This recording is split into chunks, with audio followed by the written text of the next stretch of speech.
अकेले बहरा हम अकेले बहनी माजा राजा लूटली।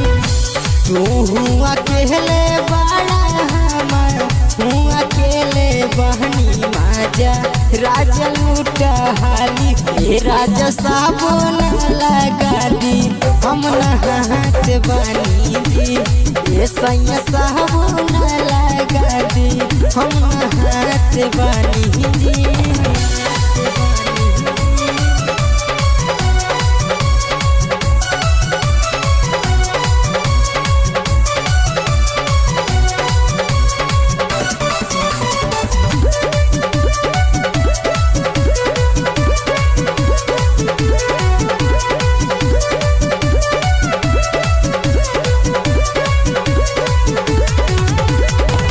छोटे छोटे हनूरी पहुँचे न राजा जी हो।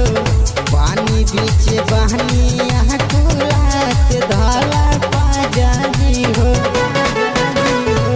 छोटे छोटे हनूरी पहुँचे न राजा जी हो। पानी बीच बहनी कुलात धाला पाजा जी हो। सासू न घरवा बड़ी नाना दो ससुरवा बड़ी माजा राजा लूटली।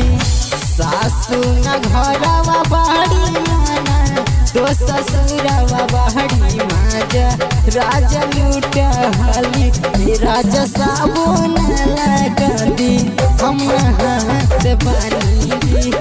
ये सैया साबुन लगा दी हम हाथ बानी जी।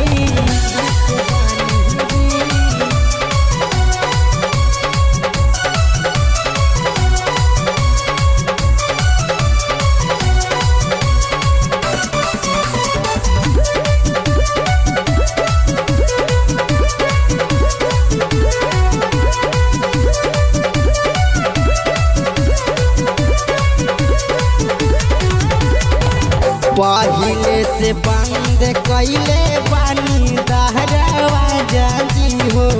पानी हम अकेले महाजा लूटा सूरज राजा जी हो।